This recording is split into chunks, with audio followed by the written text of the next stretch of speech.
Start. महोदय, आज स्थिति यह है कि एक और हिंदी देश की राष्ट्रभाषा है। देश का बहुसंख्यक वर्ग हिंदी बोलता और समझता है। भारतवर्ष के 8 प्रांतों का राजकाज हिंदी में हो रहा है। देश की सभी महानगरियां हिंदी में ही विचार विनिमय करती हैं। दूसरी ओर यह देखकर दुख होता है कि अब भी कार्यालयों की मानसिकता अंग्रेजी का आग्रह लिए बैठी है।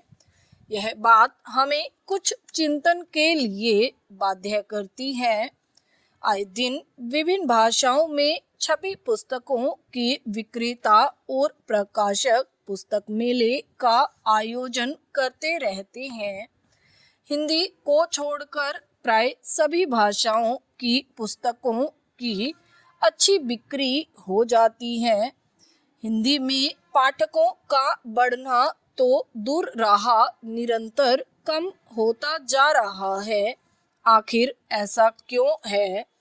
जब जनसंख्या बढ़ती जा रही है और उसके साथ साथ साक्षरता भी बढ़ रही है, तब हिंदी पाठक न बढ़े, यह वास्तव में आश्चर्य की बात है। लाखों रुपए सेमिनारों और भाषणों में बहाए जाते हैं। वस्तुतः अगर पैनी दृष्टि से देखा जाए तो यह मानना पड़ेगा कि इस स्थिति के लिए स्वयं प्रकाशक ही दोषी हैं।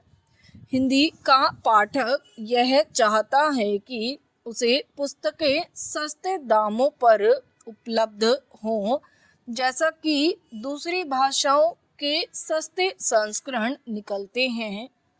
हिंदी में अच्छे अच्छे लेखकों और साहित्यकारों की प्रसिद्ध पुस्तकों के सस्ते संस्करण निकालने की हमने कभी भी कोशिश नहीं की। हिंदी में जितनी भी ग्रंथावलियाँ निकाली जाती हैं, उनके दाम इतने अधिक रखे जाते हैं कि साधारण पाठक उसको खरीद नहीं सकता। ऐसा लगता है कि हिंदी की पुस्तकों का प्रकाशन हिंदी पाठकों को दृष्टि में रखकर नहीं किया जाता। इनका प्रकाशन किया जाता है केवल सरकारी खरीद के लिए। जहां उद्देश्य ही सरकार पर आश्रित रहना हो, वहां पाठकों की कौन परवाह करेगा और परवाह करने की जरूरत भी क्या है। आज यही स्थिति हिंदी में प्रकाशित ग्रंथावलियों की है। इस माहौल में पाठक यदि निरंतर घटते रहे तो आश्चर्य क्या। शुरू में जब चाय का आविष्कार हुआ था, तब लोगों को चाय के बारे में पता तक न था।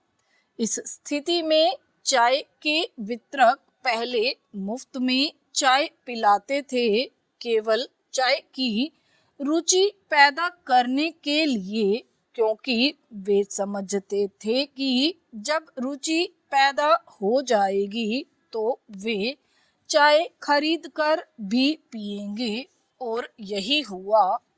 उनकी यह दूरदर्शिता काम कर गई और आज चाय का प्रचलन जोरों पर है। यही बात पाठकों पर भी लागू होती है।